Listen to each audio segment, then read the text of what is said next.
And as we know, currently right now, we're in the off season, right? We're in the off season of the NFL. And you played for 11 years? Yeah, 11 seasons, man. 11 seasons? Yeah, 4 with Baltimore and 7 with the Chiefs. And so you had your fair share of off seasons. I did. So let's paint the picture for the audience a little bit. Like, what does an off season look like? And you know, I'm sure they vary from when you first came into the league versus your off seasons later on in your career. But just generally to start, like, what goes into an off season? How do you approach off season? Do you have that last meeting? You're out the door. You peace out. You don't talk to anybody. Just what's the general off season like for a player? No, to be really funny about it, you know, for most players that actually are in a city and they're not there with their families, a lot of times they're going back and they're like, "Oh, you're my son? You're my daughter? I hadn't seen you in a while." So you have to reintegrate into your family. You got to reintegrate. They change the locks on the doors. Yeah, change the locks, there's everything. different Breakfast, passcodes, lunch, and dinner standards change. You know what I mean? Yeah. You can funny. eat in your room now. Nobody's at the table and stuff like that. Oh, by the way, you have a new brother. You're sleeping outside now. It's no longer your bedroom. Yeah. Okay. So it's getting reintegrated with the family mainly. Yeah. And spending time, you know, taking a chance to doing that as well. Again, we talk about injuries. It's a time for guys to kind of get their bodies back together as well. Yep. That makes sense. I'm wondering, for the most part, like if it's any types of things like eating habits and things like that. I think a lot of those things stay pretty consistent. I think the guys, like, if you drink in the league, it doesn't matter that it's the off season, right? You're going to continue drinking. You know what I mean? Like, it's not too many changes that really take place, you know. Okay. But in terms of like a recovery aspect, I think that's, for the most part, most guys should be paying attention to that as well. Makes sense. You get a chance to travel because now, you know, your whole day is freed up, right? Is that weird? Is that a weird feeling? You really go back from, like, during the season, you know, at some point between 5:36, you're going to be at the field house, you're going to be working out, you're going to get that 1 to 2. It's 5:36 a.m.? That's 5:30 for the guys that want to jump on the treadmills. If you don't want to spend the hour on the treadmill, then you can come in at about 6:30. You know. Can I ask you, not to stop you, but can I ask you why so early when your games aren't played that early? Exactly. Or, you know, so I'm an East Coaster, so games are at 1 and 4, and then you've got your night game at 8:30 or whenever. You know, Monday Night Football. You know, Thursday late game now. Why is it always that regimen? Yeah. Why are people up that early unnecessarily, in my opinion, to do that type of training? Yeah, so I think for the most part, it's that part of the time of the day where no one's really up, moving around and doing things. And I think in terms isolation of, like, isolation, preparation, getting the minds right. Other things that nobody's in the weight room, nobody's on that treadmill that you like, you know. So if you kind of got that dedicated time that you want to yourself, a lot of coaches in particular get up at that time. A lot of players kind of follow in right behind. Do they even go to bed, by the way? I don't think they like do too much time sleeping. Not during the stuff? season. Yeah. But, you know, again, just early morning workouts. You go from there, you go right in there, you go eat. You have your team meeting, which always starts at a certain particular time, like at 8 a.m. Once that gets started, you break down to your position meetings and all of that. And then your individual meetings. Like if you're a running back, now you're just running back only.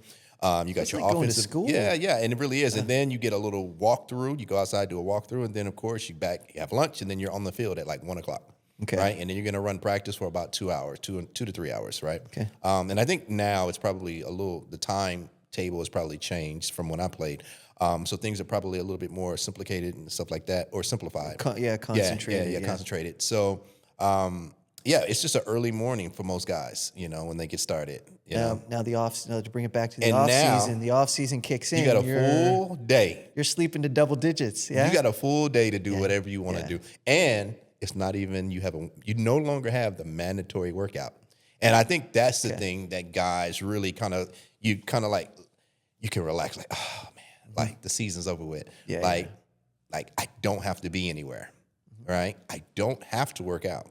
And for the guys that generally just enjoy working out, they want to keep their body at a certain level.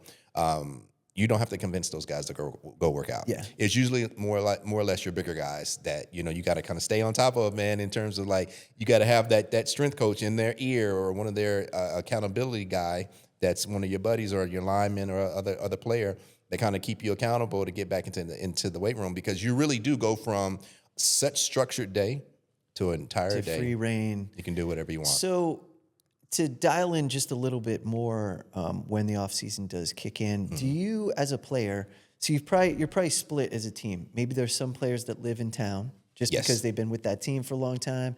That's where they set up shop. That's where they planted roots. That's where they have their family. But maybe for some of the younger players who are new, they're not married, don't have kids, they go back to their hometown. Yeah. But for those who stay, do they have access to the facilities? Like, are you Yeah, allowed you still have access. to? Yeah, can you go absolutely. You back? still have access to the facility. You can kind of come and go as you please. That's cool. You can get your workouts in there. And again, the times have changed, so a lot of those things are structured a little bit different. But you still have that opportunity. I know when I played, they preferred for you to stay in town.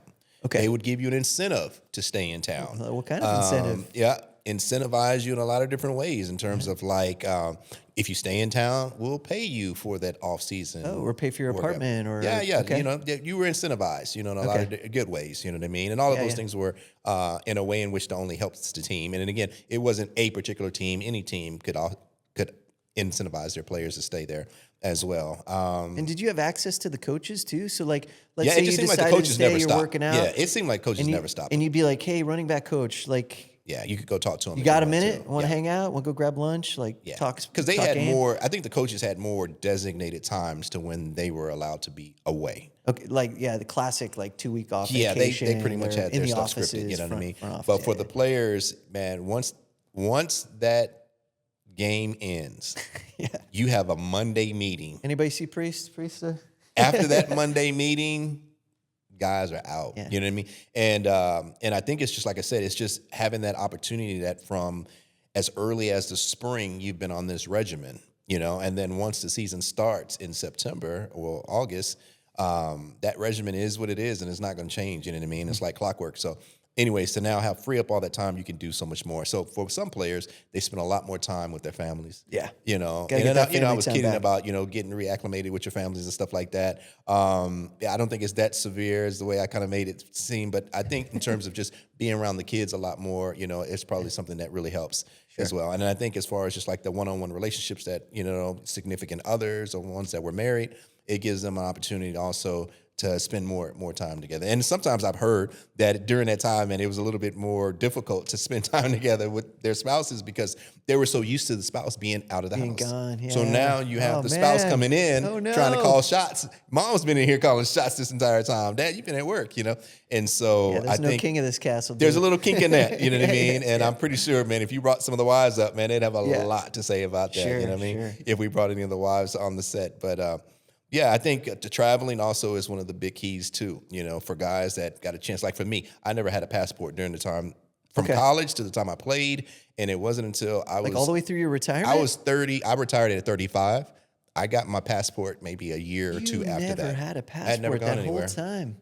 I'd never gone anywhere. Well, now I think players have to, right? Because they've got all these international games. Yeah. They Now, got more than likely, your team is going to to. travel and you're Yeah. going to go abroad. And so, the teams are going to make that a much easier. Yeah. We talked about the access that you get and, Sure. the streamlining of details and things of getting things done.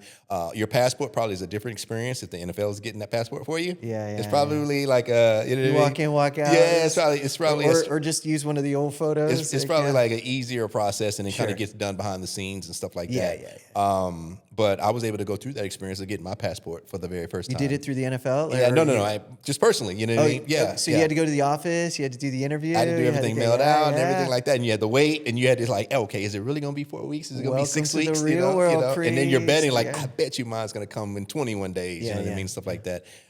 Meaning the passport will come a little bit earlier than the next person that may have gotten it. So, getting my passport was incredible. You know what I mean? Because it finally gave me an opportunity, and I couldn't tell you why I never decided to travel abroad or go out of the country, but it just never. I was always locked in as a player. Yeah. And I never really wanted to spend that much time. That's what all your coaches say. Yeah, man. I They're didn't want to just- spend that much time, do away it. from the game, And so for me, year round, I pretty much was in shape.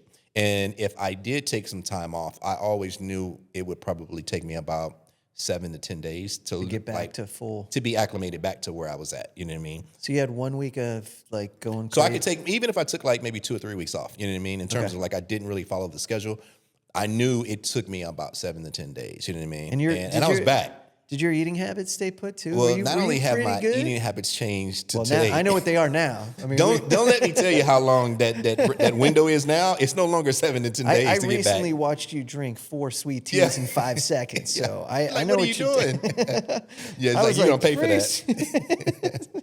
Yeah, so getting the body back together is really key. But I think players also get a chance to get their hobbies. Breaking news from Bet365. New customers bet $5 and get $150 in bonus bets. Win or lose. Sign up, place a bet for $5 and get $150 in bonus bets. Bonus bets can be used on the spread, player props, futures, and so much more. Hey, do you have a gambling problem? Call or text 1-800-GAMBLER in Arizona, Colorado, Illinois, Indiana, Kansas, Kentucky, Louisiana, Maryland, North Carolina, New Jersey, Ohio, Pennsylvania, Tennessee, and Virginia. Or 1-800-BETS-OFF in Iowa. 21 plus only, 18 plus in Kentucky. Please gamble responsibly. Must be present in Arizona, Colorado, Iowa, Illinois, Indiana, Kansas, Kentucky, and select parishes in Louisiana, Maryland, North Carolina, New Jersey, Ohio, Pennsylvania, Tennessee, and Virginia. $10 minimum deposit required. Terms and conditions apply. In-app only.